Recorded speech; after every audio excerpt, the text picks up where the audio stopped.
Housing and works کے minister, revenue minister, F B R chairman, تمام لوگ اس task force کے ممبران ہیں. تو وہاں ہم نے جو کنسنسس ڈیولپ کیا اس کے مطابق جو فائنل ریکمنڈیشنز ہیں وہ انشاءاللہ ایک آدھ دن میں پرائم منسٹر آفس کو بھیج دی جائیں گی، جس پر سب کے اوپر تقریباً کنسنسس ہے. تو 2025 کا سال جو ہے وہ انشاءاللہ ریئل اسٹیٹ کے سیکٹر کے لیے بڑا زبردست سال ہوگا. یہ جو نئی لیجسلیشن ہے اس کے اوپر ہمیں شدید تحفظات ہیں کہ آپ جب ایلیجبل بائر ہو تو وہی پراپرٹی بائی کر سکتا ہے. اب ایلیجبل بائر کی جو ڈیفینیشن ہے وہ یہ ہے کہ آپ کی لاسٹ جو آپ نے ریٹرن فائل کیا اس میں کیا آپ کے پاس اتنے ریسورسز ہیں کہ آپ کوئی پراپرٹی بائی کر سکیں. تو اس سے وہ پہلے آپ کو اس کے لیے جانا پڑے گا اور پہلے ایلیجبلٹی اپنی پروو کرنی پڑے گی اور پھر آپ وہ پراپرٹی بائی کر سکیں گے. اس پہ بہت امبیگوٹی تھی، لہٰذا اس کے اوپر نیشنل اسمبلی میں بھی بحث ہوئی، قائمہ کمیٹی میں بھی بحث ہوئی، اور پھر یہ جو سب کمیٹی تھی جس کا اجلاس تھا اس پہ بھی اس کے اوپر سیر حاصل بحث ہوئی اور مختلف آپشنز زیر غور آئے. اور ان میں ایک یہ بھی تھا کہ 50 ملین تک کی جو ٹرانزیکشن ہے اس کی جو ویلتھ ریکنسیلیشن ہے وہ نہ ڈیمانڈ کی جائے. یہاں پر پاکستان میں 76 سال سے جو جس طریقے سے ایف بی آر اور بورڈ آف ریونیو کام کرتا رہا ہے تو اس سلسلے میں بہت سی انڈکلیئرڈ اماؤنٹ مارکیٹ میں موجود ہے. تو ہمیں اس کو یہ چانس دینا چاہیے کہ یہاں کوئی 2 لوگ 4 لوگ فیملی کے بہن بھائی مل کے تو وہ ایک پراپرٹی بائی کرتے ہیں تو ان کی جو ویلتھ ہوتی ہے وہ ریکنسائل نہیں ہو سکتی. یہاں پہ چونکہ پہلے رواج نہیں تھا کہ آپ اپنی ریٹرن فائل کریں، اب ہم اس کے اوپر اس طرف جا رہے ہیں تو ہمیں گریجولی اس کی طرف جانا چاہیے. 5 کروڑ روپے تک کی جو یا 50 ملین تک کی جو ٹرانزیکشنز ہیں ان کو ہمیں الاؤ کرنا چاہیے کہ ان کی ویلتھ ریکنسیلیشن سے نہ مانگی جائے. اس طرح مارکیٹ میں بہت بڑا پیسہ اور ہمارے اکانومی میں ڈاکومنٹڈ بھی ہوگی، اور یہ جو پیسہ یہاں پر آئے گا یہ پھر ہماری اکانومی کے اندر ایز اے وائٹ منی رہے گا. وائٹ منی کا سب سے بڑا جو بلیک منی ہے یا انڈکلیئرڈ اماؤنٹ ہے وہ بنتی کیسے ہے. ہمارے 3 ریٹس ہیں، ڈی سی ریٹ ہے، ایف بی آر ریٹ ہے، مارکیٹ ریٹ ہے. ایک پلاٹ آپ نے 50 لاکھ کا فروخت کیا، مارکیٹ ریٹ اس کا 60 لاکھ روپے، 70 لاکھ یا 80 لاکھ تھا، تو اوپر کے جو 20 لاکھ روپے ہیں یہ آپ کے انڈکلیئرڈ ہو گئے. تو ایک دفعہ لوگوں کو ہمیں یہ چانس دینا چاہیے کہ وہ اس اکانومی کے اندر پارٹیسپیٹ کریں. تو کل پھر اس کی میٹنگ ہے، مختلف آپشنز جو ہیں وہ کل انشاءاللہ پھر ایف بی آر بھی ورکنگ کر کے آئے گا، ہم نے بھی ورکنگ کی ہے تو اس کے اوپر بیٹھ کے بات کریں گے. جی سر، آپ نے چانس کی بات کی، یہی اس جو کمیٹی کا اجلاس تھا اس میں بھی بار بار ہو رہی تھی. تو چانس سے مراد ایک تو یہ بتائیے گا کہ کیا آپ کا ایمنسٹی دینا ہے کہ ایک مرتبہ لوگوں کو موقع دیا جائے کہ وہ ایمنسٹی کے تحت کوئی سرٹن اماؤنٹ ٹیکس کی دے کے اپنی تمام انڈکلیئرڈ جو پراپرٹیز ہیں وہ اپنے نام ڈکلیئر کریں. ایک تو یہ وضاحت کیجیے گا. دوسرا یہ کیونکہ اس پہ آئی ایم ایف کے کنسرنز ہیں، آئی ایم ایف ایمنسٹی کے خلاف ہے، اور دوسرا جو پیکیج ہے جو ہاؤسنگ سیکٹر کے لیے وہ بھی جڑا ہوا ہے آئی ایم ایف کے ساتھ. تو ان 2 چیزوں پہ بتائیے گا کہ آپ کیا سمجھتے ہیں کہ آئی ایم ایف کے پروگرام میں رہتے ہوئے پاکستان کے پاس اتنی گنجائش ہے کہ وہ یہ جو آپ کی ڈیمانڈز ہیں ان کو پورا کر سکے. اور تیسری جو میری چیز ہے، میں ایک ہی اس میں پریسائزلی چاہ رہا ہوں کہ آپ سارے تینوں کا احاطہ کر دیں باری باری. اس کمیٹی کے اجلاس میں انڈیا کا اور انڈین جو بڑے جو بلینئر ہیں مکیش امبانی، ان کا بھی ذکر ہوا کہ پاکستان میں صرف 12 لوگ ہیں ایسے کہ جنہوں نے 10 ارب روپے سے زیادہ کی اپنی پراپرٹی یا اثاثے ظاہر کیے ہوئے ہیں، جبکہ انڈیا میں مور دین 100 پیپل ایسے ہیں کہ جنہوں نے اربوں ڈالر انہوں نے شو کیے ہوئے ہیں. تو یہ پاکستان میں کالا دھن جو پارک ہوئے جا رہا ہے تو اس کی وجہ سے مسائل پیدا ہو رہے ہیں. تو گورنمنٹ یہ چاہ رہی ہے کہ کسی طریقے سے اس کالے دھن کو باہر نکالا جائے اور اس کو اکانومی کا حصہ بنا کے سائز آف اکانومی جو ہے، جو فارمل سائز ہے، اس کو بڑھایا جائے تاکہ ٹیکس ریونیو جنریٹ ہو. جی دیکھیے ایمنسٹری میں سب سے پہلی بات تو یہ ہے کہ جو ہم نے پرائم منسٹر ٹاسک فورس میں ورکنگ کیا وہاں پر ہمیں یہ جو ہم ایڈوانس ٹیکسز اکٹھے کرتے ہیں یہ کوئی ہماری فل اینڈ فائنل لائبلٹی نہیں ہے. ہم کوئی ٹیکس چھوڑنے کی بات نہیں کر رہے. وہ جو ایڈوانس میں 236C اور 236K اتنی ریشو بڑھا کے لیا جاتا ہے اس میں اگر کمی کی جائے تو اس میں آئی ایم ایف کو کوئی اعتراض نہیں ہوگا، چونکہ یہ کوئی فل اینڈ فائنل لائبلٹی نہیں ہے. جو ہم کیپٹل گین ٹیکس ہے 15% وہ اتنا ہی رہے گا، لیکن وہ جو ایڈوانس میں ہم سے 4% لے لیتے ہیں یا 8% یا 12% لے لیتے ہیں، تو وہ جو 4% ہے اس کے بجائے اگر آپ 1% لے لیں تو جس وقت وہ ریٹرن فائل کرے گا تو جو بھی اس کے اوپر لائبلٹی ہوگی وہ اس میں وہ آپ کی ایڈجسٹ ہو جائے گی. اسی طرح ایڈوانس ٹیکس ہے تو ایک وہ بھی اس کی بھی 0.5% تک کی بات ہو رہی ہے، تو وہ اگر ایڈوانس ٹیکسز آپ کام کرتے ہیں تو ہماری فائنل لائبلٹی وہیں کی وہیں ہے، ٹیکس ختم نہیں ہو رہا، ٹیکس کم نہیں ہو رہا، تو آئی ایم ایف کو اس کے اوپر کوئی اعتراض نہیں ہوگا. ایمنیسٹی کے آپ حق میں ہیں یا نہ؟ دیکھیے ہم پہلے 236W ہوا کرتا تھا کہ جو مارکیٹ ریٹ اور ایف بی آر ویلیو کے درمیان کا جو ڈفرنس ہے وہ 236W کے ذریعے وہ 2-3% کے اوپر آپ کو کے پاس یہ اپرچونٹی موجود ہوتی تھی کہ آپ اس کو کر سکتے تھے، پے آف کر سکتے تھے. اب چونکہ ہم ظاہر ہے ایک فنڈ کے ساتھ چل رہے ہیں، آئی ایم ایف کی ہمارے اوپر ریسٹرکشنز ہیں، ایسا ادھر یہاں پر کوئی ایمنیسٹی تو اس وقت ممکن نہیں ہے، اور ہم نہ اس چیز کے اوپر زیادہ انسسٹ کر سکتے ہیں کہ کوئی ایمنیسٹی دی جائے. تو ہاں پہلے 2 دفعہ ایمنیسٹی دی جا چکی ہے، ایک میاں صاحب کے دور میں بھی اور ایک خان صاحب کے دور میں بھی، تو اب ایمنیسٹی کا تو سوال پیدا نہیں ہوتا.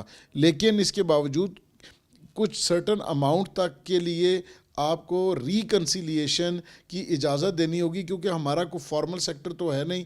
لوگ ہیں پیسے اکٹھے کر لیے انہوں نے، تمام زندگی کی جمع پونجی، ریٹرن یہاں فائل کرنے کا رواج نہیں تھا تو وہ انڈاکومنٹڈ ہو گئی. تو اس کو ایک دفعہ ریگولرائز کرنے کے لیے آپ 5 ملین تک کی یا 50 ملین تک کی اگر آپ ریکنسیلیشن الاؤ کر دیں گے کہ آپ سے نہیں پوچھا جائے گا، تو اس کی وجہ سے آپ کے جو اکانومی ہے اس کا سائز بڑا ہونے میں. انڈیا کے حوالے سے آپ کیا؟ انڈیا کے حوالے سے میں کہتا ہوں، دیکھیے جی انڈیا میں تو آپ کو پتہ ہے وہ 1.5-2 ارب کی آبادی ہے، بہت بڑا ملک ہے، بہت بڑی ان کی اکانومی کا سائز دیکھیں آپ، بہت بڑا ہے. وہاں لوگوں نے ویلتھ بنائی ہے. یہاں پاکستان میں کام کرنا، کاروبار کرنا کوئی آسان کام نہیں ہے، بہت مشکل کام ہے. آپ صبح گھر سے نکلتے ہیں، 2 نوٹس آپ کے گھر کے دروازے پہ ہوتے ہیں، 4 نوٹس آپ کے دفتر میں ہوتے ہیں. تو ایک جیسی ہے انڈیا اور پاکستان، ایک ہی، اس سے ہم ایک ہی دن ہمارا. ہاں تو گورننس کے ایشوز ہیں نا، ہمارے گورننس کے ایشوز نہ ہوتے تو آج ہم بھی انڈیا کے برابر ہوتے یا ایشین ٹائیگر بن چکے ہوتے. تو ہمارے جو گورننس کے مسائل ہیں، اور یہی ایف بی آر ہے جس نے پچھلے 60-70 سال سے پاکستان میں کام کیا ہے، تو یہ ان کی ایبلٹی ہے کہ فائلر بھی نہیں بڑھ سکے، ٹیکس بھی نہیں کلیکٹ ہو سکا. تو اس میں کس کو مورد الزام ٹھہرا سکتے ہیں؟ تو آپ جتنا امپلیمنٹیشن آف لا بہتر ہوگی، آپ لوگوں کو انسینٹیوائز کریں کہ آپ اس طرف آئیں، ڈاکومنٹیشن کی طرف آئیں. آپ اب چونکہ تھوڑا سا مشکل ہو گیا یہ کام، تو لوگوں کو تھوڑا سا سپیس دیں تاکہ لوگ جو ہے وہ اپنی تمام ویلتھ بھی ڈکلیئر کریں، اور اس کی وجہ سے آپ کی اکانومی کا سائز. آخری کویسچن آپ سے ہے سر جی، یہ بتائیں کہ اگر گورنمنٹ آپ کی جو ریکمنڈیشن ہے، ظاہر اسٹیک ہولڈر آپ ہیں، گراؤنڈ ریئلٹیز ہیں، آپ پہ ایگزیکیوٹ کرنا ہے، تو جب تک آپ آن بورڈ نہیں ہوں گے تو ایگزیکیوشن اس طرح، اور یہی ہمارا مسئلہ رہا ہے کہ جو اسٹیک ہولڈرز ہوتے ہیں ان سے مشاورت نہیں کی جاتی تو ایگزیکیوشن کے مسائل آتے ہیں. اگر گورنمنٹ آپ کی یہ تمام باتیں مان لیتی ہے تو آپ کیا سمجھتے ہیں کہ ٹیکس نیٹ کتنا بڑھ سکتا ہے، گورنمنٹ کو ایڈیشنل ریونیو کتنا آ سکتا ہے؟ دیکھیے جی، یہ میں سمجھتا ہوں کہ ریونیو کے تمام اہداف جو ہیں وہ پورے ہو سکتے ہیں اگر جس طریقے سے ہماری ریکمنڈیشنز ہیں ان کو مان لیا جائے اور ان کے مطابق اگر کام کرنے دیا جائے. ابھی پچھلے سال میں آپ کو پتہ ہے کہ 16 لاکھ کے قریب جو ٹرانزیکشنز ہیں وہ 16 لاکھ کے قریب ٹرانزیکشنز ہوئی ہیں. یہ 32 لاکھ بھی ہو سکتی ہیں، یہ 48 لاکھ بھی ہو سکتی ہیں. 200 تقریباً 20 ملین ہم ہاؤسنگ یونٹس کی ڈیفیشنسی میں 0.7% اس میں اضافہ ہوتا جا رہا ہے. Low cost housing, affordable housing, اس کے علاوہ آپ کی ایکسیس ٹو فنانس اور بہتر اربن پلاننگ اور گروتھ فریم ورک کے ذریعے ہم تمام ریونیو کے اہداف نہ صرف حاصل کر سکتے ہیں بلکہ یہ جو پاکستان سے پیسہ باہر جا رہا ہے اس کو ریپیٹریٹ کرا کے پاکستان میں دوبارہ لایا جا سکتا ہے. یہ صرف وہ پاکستان کے لوگ نہیں ہیں جو پاکستان سے نکل کے باہر کی لکریٹو مارکیٹس میں انویسٹمنٹ کر رہے ہیں، بلکہ اوورسیز پاکستانی بھی وہیں سے اپنے پیسے کو، کیونکہ وہاں پہ فرض کریں دبئی ہے تو 4% ٹرانزیکشن کاسٹ ہے، تو یہاں پر ہم اگر 18%، 20% سے 30% تک اپنا کاسٹ پے کر رہے ہیں، 4% stamp duty, 1% registration, 236C 4%، 36K 4%, 7E 1%, FED 3%. تو یہ آپ سارے ایکومولیٹ کریں تو کوئی ٹرانزیکشن پاسبل نہیں ہے. تو یہ ساری چیزیں اگر منیمائز کر کے ٹوٹل ٹرانزیکشن کاسٹ 4 سے 5% آ جائے تو ہم بھی دبئی کی طرح فلرش کر سکتے ہیں. جن لوگوں نے بھی اس وقت ایکسٹرا آرڈنری گروتھ لی ہے وہ اربنائزیشن کی وجہ سے لی ہے, اس ریئل اسٹیٹ اور کنسٹرکشن کی انڈسٹری کو پراپرلی یوٹیلائز کرنے سے لی ہے. تو ہمیں بھی اس کے ریرا کو فوری طور کے اوپر امپلیمنٹ کرنا چاہیے. قانون بن چکا ہے تو وہ ہو تاکہ لوگوں کو ایز آف ڈوئنگ بزنس بھی ہو اور فارمل کاروبار ہو. سر ایک جملے میں ایک جواب دیجیے گا, میرے ذہن میں آ گیا عام پبلک کا, کیونکہ ساری تو ہم نے بات کی, یہ ساری چیزیں ہو جاتی ہیں تو عام آدمی جو بیچارہ بہت لو طبقے سے ہے وہ گھر نہیں بنا سکتا, ضرورت بھی اسی کی ہوتی ہے. تو اس کے لیے کیا یہ سارا کچھ ہو جائے تو کیا عام آدمی گھر خریدنے کے قابل ہو سکے گا؟ جو access to finance, precisely access to جو فائنانس ہے اس میں وزیر خزانہ صاحب نے جو فرسٹ ٹاسک فورس کی میٹنگ تھی اس میں بھی ایگری کیا تھا, اور انہوں نے یہ کہا کہ جو 5% کے اوپر جو مورگیج یا لوگوں کو لون فراہم کیا جائے گا 15 سال سے 20 سال کا, تو اس میں جو اوپر 3 کا 4% ہے وہ گورنمنٹ جو ہے وہ سبسڈائز کرے گی. جو ایک عام آدمی جو تنخواہ دار آدمی ہے اگر وہ گھر خریدنا چاہتا ہے یا پلاٹ لینا چاہتا ہے یا اپنا فلیٹ خریدنا چاہتا ہے تو اس کو فنانس اویلیبل ہوگا, وہ اپنا کولیٹرل دے گا اور اپنا جو انسٹالمنٹس ہیں وہ بجائے رینٹ پے کرنے کے وہ اپنا اس ڈیولپر بلڈر کو دے کے اپنا گھر بنا لے گا. تو اس سے ون ون سچویشن ہوگی, بینکس کا کام بھی چلے گا اور لوگوں کو اپنی چھت بھی ملے گی. سر صاحب تھینک یو ویری مچ.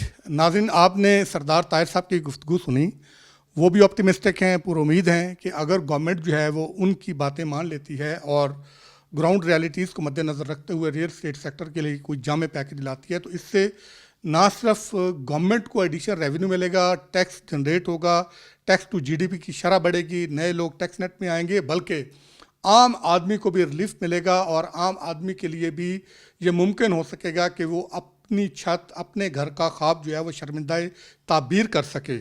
اور اس کے ساتھ ساتھ جو مورٹگیج کی جو انڈسٹری ہے وہ بھی فروغ پائے گی, روزگار کے مواقع ملیں گے. کہ کہنے کا مقصد یہ ہے کہ وہ کہہ رہے ہیں کہ اس سے جڑی 72 انڈسٹریز ہیں, جب ایک سیکٹر چلے گا تو 72 انڈسٹریز چلیں گی اور ان 72 انڈسٹریز کے چلنے سے جو معیشت کا پہیہ تیزی سے گھومے گا تو پھر آپ سمجھ سکتے ہیں کہ اس کے کیا اثرات ہوں گے. پھر وہ وقت دور نہیں ہوگا اگر ہم یکسو ہو کے اسی طرف چلیں کہ پاکستان جلد ایشین ٹائیگر بننے کا خواب بھی جو ہے وہ شرمندہ تعبیر کر سکے.